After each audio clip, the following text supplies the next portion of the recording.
touch that. Ooh, good. Good afternoon, everyone. Thank you so much for attending our first ever Remembrance Luncheon, where we honor and remember Americans who've been killed by illegal aliens, individuals who should not have been in the country in the first place. On June 16th, 2015, most Americans probably don't remember that date, but here, our families do. We remember that date because that is the day that Donald Trump announced his run for President of the United States.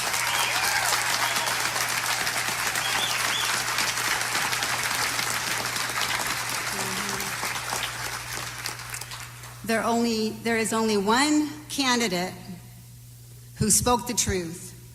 There is only one candidate who reached out to our families, our stolen lives families, America's most forgotten families. There is only one candidate who embraced and took in his arms the mothers whose children were killed, innocent victims. And for over 15 months, Mr. Trump has traveled all across the United States and met with our families and listened to their stories. He is also the only candidate who will support the national program that our families have put forth. This amazing man is Mr. Donald Trump, and I would like for you all to please put your hands together and give a warm, warm welcome that we are so honored for Mr. Trump to be here with our families.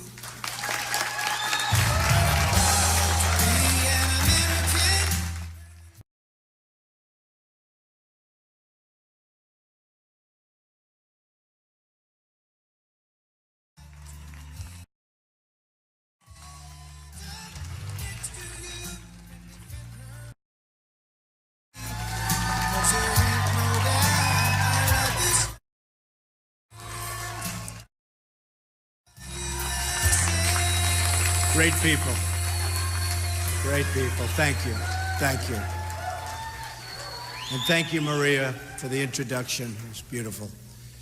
And for the work that you and your organization do to honor these stolen American lives, and that's what they are, stolen American lives, and to advocate for justice on behalf of all American victims. We thank you, and thank you, folks. What you have to go through is unbelievable. I'm honored to be here today and to shine a national spotlight on a group of victims who have been forced, and I mean truly forced, into the shadows. Your stories are not featured in the news. You have no demonstrators taking to the streets on your behalf. You have no special interest taking up your cause. And the politicians ignore your cries for help. But I never will. I will never.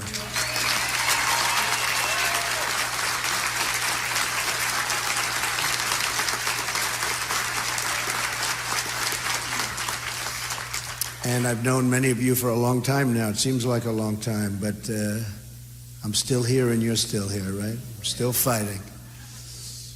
I've met many incredible people during the course of this campaign, but nothing has moved me more deeply than the time I've spent with the families of the Remembrance Project. Folks in Remembrance, by the way, are doing such an incredible job.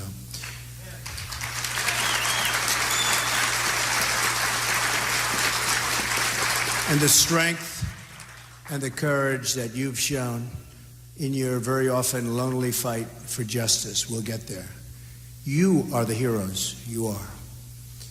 And your actions will help us to save the next 1,000 American citizens from losing their brothers and sisters and sons and daughters and parents. The most fundamental duty of government is to protect American lives.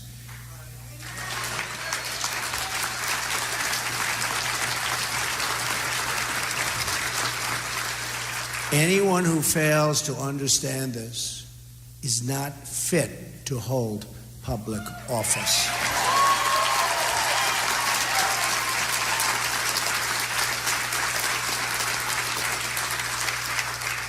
Every day our border remains open, innocent Americans are needlessly victimized and killed. Every day sanctuary cities are left in place. Innocent Americans are put in harm's way.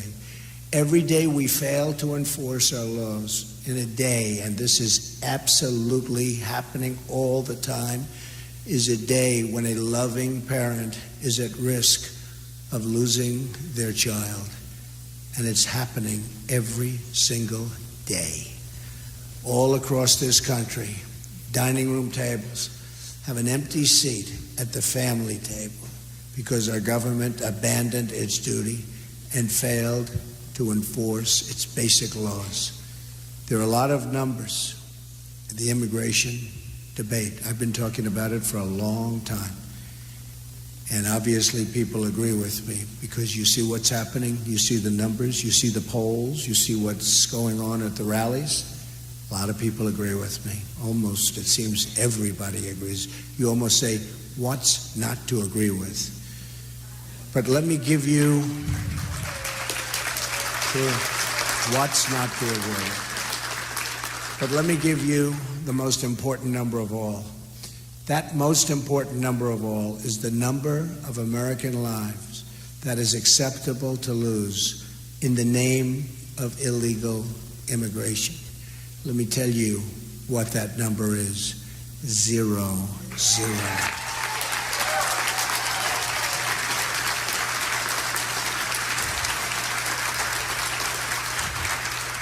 Our nation should not accept one lost American life because our country failed to enforce its laws. What do you tell the mother who just buried her daughter because someone was released at the border who should have been sent home or should have been imprisoned in another country? What do you tell the young boy who will grow up without a dad because a criminal was deported 5 times but was allowed to keep coming back and coming back and coming back into our country, doing tremendous harm? What do you tell the wife who's lost her husband because a sanctuary city released an illegal immigrant from behind bars? This has to end. It will end. If I become president, I promise you, it will end.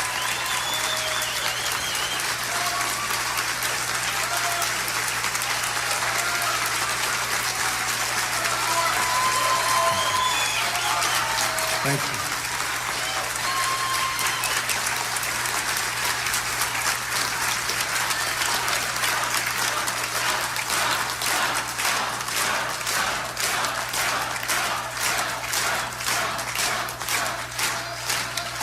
Thank you, everybody. Thank you. Thank you. I love you. I love everybody in this room. Special people. Not one more American life should be given up in the name of open borders. Just look at what happened in the last few days. Last week it was reported that authorities detained an illegal immigrant in the Austin area who was responsible for nearly a dozen sexual assaults and had been previously deported 5 times within a 3-year period. Earlier this week in Kansas, a sheriff's department master deputy was killed, apparently by an illegal immigrant. The driver was previously arrested for DUI in California in 2001 and for traffic violations in Kansas. Deputy Collins was killed only hours after his daughter's 4th birthday. A few days ago, 2 correctional officers in California were critically wounded after being shot by an illegal immigrant who overstayed his visa. This individual had been convicted of child rape and was slated to be deported, but his home country refused to take him back. He was simply too bad, too tough, too evil. They said, "We refuse to take him back." One of the victims has 6 children, is an Air Force veteran and a high school football coach. The other victim is a mother and a grandmother. When Hillary Clinton was Secretary of State, the matter of this country, and think of this, matter of this country refusing to take back their deported citizen came before Hillary Clinton's desk, oftentimes, many times. But she failed to take forceful action and ignored the federal law requiring her to suspend visas to countries that don't take back their citizens. She didn't want to get involved. Politicians.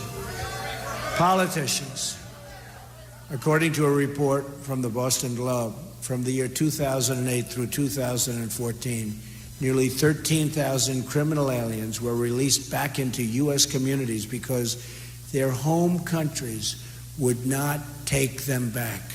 They were too tough, they were too angry, they were too evil. They don't want them back. And we don't force them back. We want to be nice people, we want to be nice and politically correct, and they're all roaming the streets. Most of these 13,000 releases occurred on Hillary Clinton's watch. She had the power and the duty to stop it cold, and she didn't. Now my opponent will never meet with you. No interest. You know that because you've been trying for a long time. Years. They've been trying for years. She will never hear your stories. She will never share your pain. She will only meet with the donors and the special interests and the open border advocates. Her plan calls for total amnesty in the first 100 days, which means Obamacare, Social Security, and Medicare for illegal immigrants. Her plan calls for catch and release on the border, sanctuary cities, ignoring visa overstays, closing detention centers, and a virtual end to immigration enforcement in the United States of America. Hillary Clinton has even announced that she plans to go around Congress and implement amnesty by executive order, violating our Constitution and putting the entire nation in grave peril. Hillary Clinton is the person, and I mean the first person, to ever run for the presidency of a country effectively proposing to abolish the borders around the country that she's supposed to be representing. But the media doesn't want you to know that. So they'll never ask her any questions about her plan. Won't be talked about at the debate, which is going to be a very interesting period of time.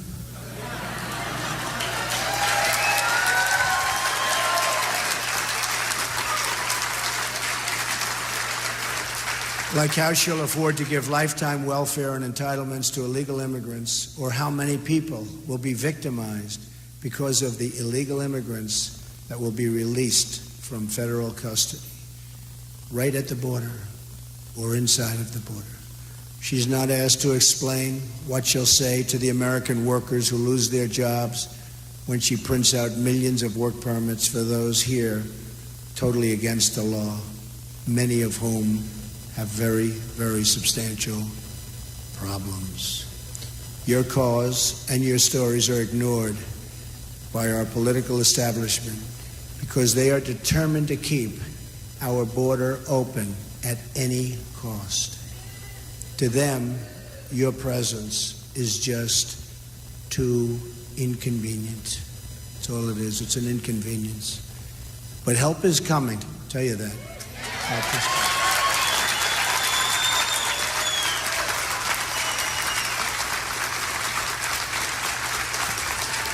On November 8th, we're going to win the White House.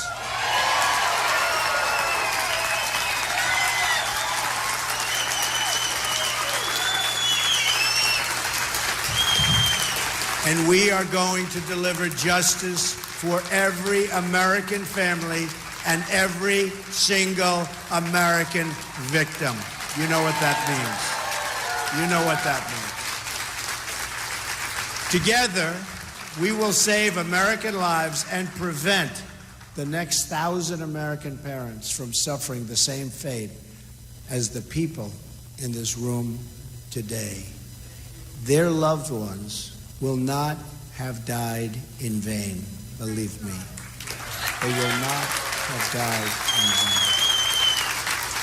Since 2013 alone, think of this, since 2013, the Obama administration has allowed 300,000 criminal aliens to return back into the United States and its communities. These are individuals encountered or identified by ICE, but who were not detained or processed for deportation.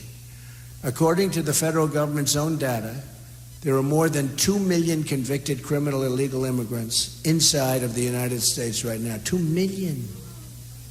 Then we wonder, why do we have such crime? Why do we have such violence? And this is true violence. This is violence like most people have never even heard of before. However, this figure does not include the many individuals who have committed crimes but escaped justice, fled the jurisdiction, or were otherwise never caught. And many of the folks are in that position where you even sometimes know who they are, and yet they're never caught. We're going to catch them. We're going to catch them.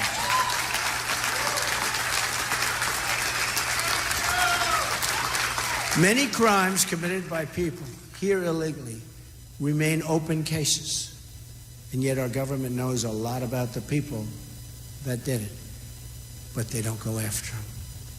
They've killed people, they don't go after them. At the same time, hundreds of individuals who have been given visas and refugee, and think of this, they've been given visas, their refugee admissions into the country subsequently were charged with terrorism, and nobody does anything about it. Nobody does anything about it. It's the most unbelievable thing that I've seen. That's why it's like become a personal passion for me when I see these people. And there's so many people. Remembrance Project, there are so many people. This is a small group. A lot of people, it's a small group compared to what we're talking about. The devastation is unbelievable. So we're admitting people here with no idea of who they are, and we don't know very much about them. We don't know what they believe. We don't know if they have love in their heart for our country or if they have hatred in their heart for our country. Whether it's drugs, terrorism, or violent crime, our government is utterly failing in its core mission to defend and protect the people of this country. The Border Patrol agents, these are incredible people. They endorsed me. First time they've ever endorsed a presidential candidate. Thank you. They've warned that Hillary Clinton's plan would put the entire country in grave danger. I fully understand that. They called it radical, deeply dangerous, and warned it would trigger an unprecedented national crisis. They know. They know better than any consultant. They know better than anybody, the Border Patrol agents. Let's just remember our goal, to prevent the next family from suffering the same terrible fate.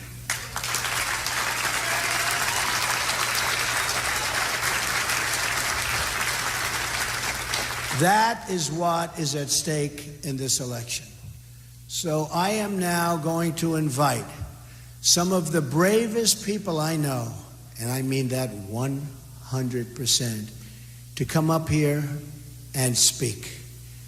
Let's start maybe from this side. We've picked 5 families, and if you could say a few words. So how about we start over here? Come on. Perfect. Thank you. Thank you, everybody. Thank you so much. Thank you so much for being here. My name is Laura Wilkerson, and our son Joshua was killed in 2010. He was brutally beaten, tortured, strangled to death, and then his body was set on fire. We sent out letters to every presidential candidate on the Republican side, and the only one we got back was from Mr. Donald Trump. He's really given us a voice. Our goal is to help people when this happens to them in their life. The first goal is to stop it, but we know there'll be more before it's stopped. And we want to be able to help them with burial expenses and legal counsel if need be, and to tell them that we have rights. We should have more rights than the killer.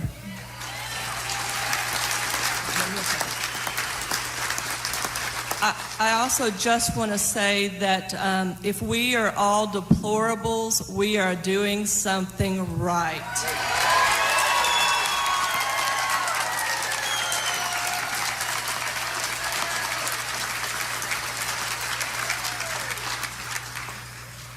My name is Brenda Sparks. My son's name was Eric Cepeda. He was raised by a legal immigrant only to be mowed down on the road by an illegal alien. That illegal alien did not 1 second in jail. He's out there on the road. And Mr. Trump is the only one that has listened to us. He's the only one that's spoken directly to me. And I thank him for that. So I will be voting for Trump because he wants to protect you.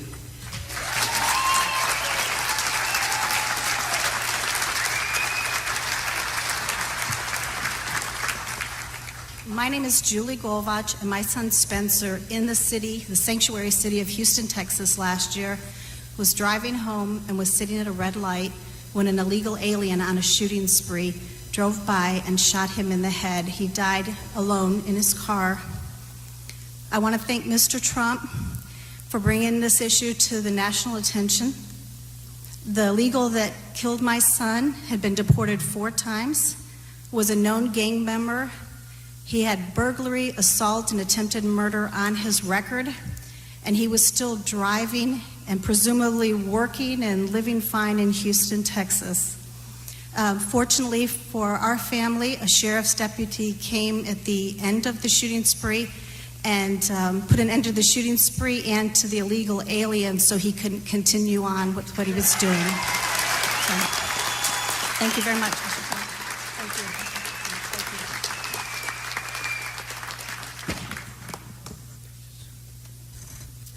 Hi, my name is Agnes Gibbony. My family legally immigrated to the United States after trying 3 times. It took us 13 years. We came with a job contract. Thank you. My father had a job contract. We had to sign a legal document stating that we would not apply for public assistance. And the ironic thing about it is an illegal alien murdered my son, my only son, who had been previously deported. My biggest fear is that anyone would have to go through the life sentence that I live with and other families live with because of what this guy did to our family. I will never have the chance of having my son tell me happy birthday. Next month is my birthday, and all I want for my birthday is a new president, Donald Trump.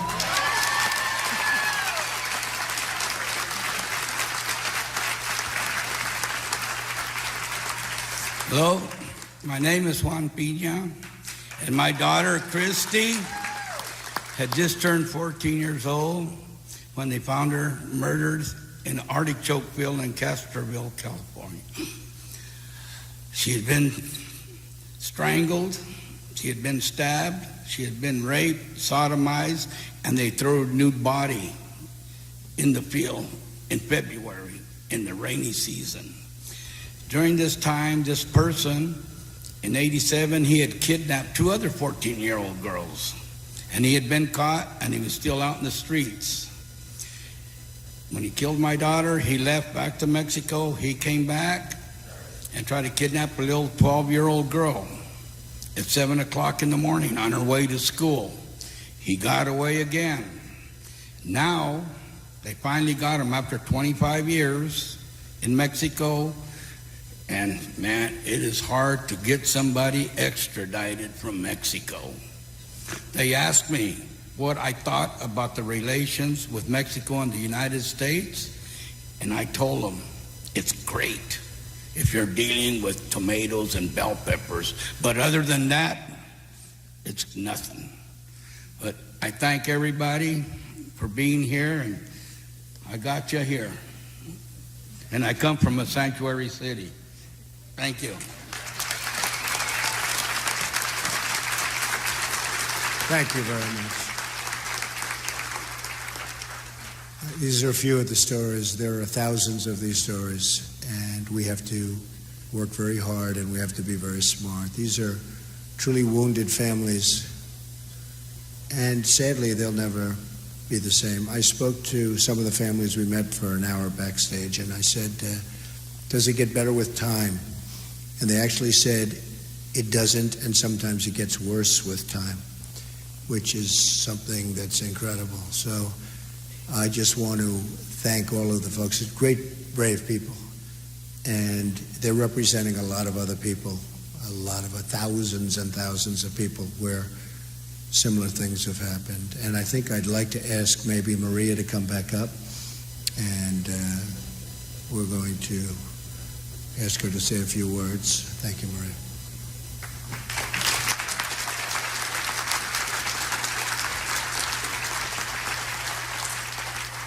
Again, thank you all for being here, and please stay involved. And with for all the families here, we're going to make a presentation. Tim, will you make that? Yes. Mr. Trump, in honor of the work that you have done for these families and families across the country, and the work that you're going to do as President of the United States of America, I present this plaque representing the loved ones of the families who've been killed by illegal aliens who are here with us today. And with that, we say, from the Remembrance Project and the families who have lost their loved ones, and those who have not yet, but unfortunately will, lose their loved ones to illegal aliens, we present this memorial to you. Thank you. Thank you very much.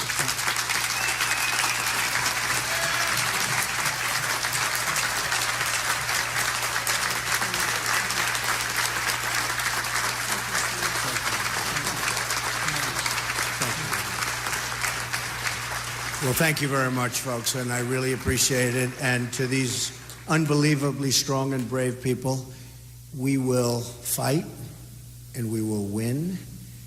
And again, I say, your loved ones will not have died in vain, believe me. Okay? Thank you, everybody. Thank you very much.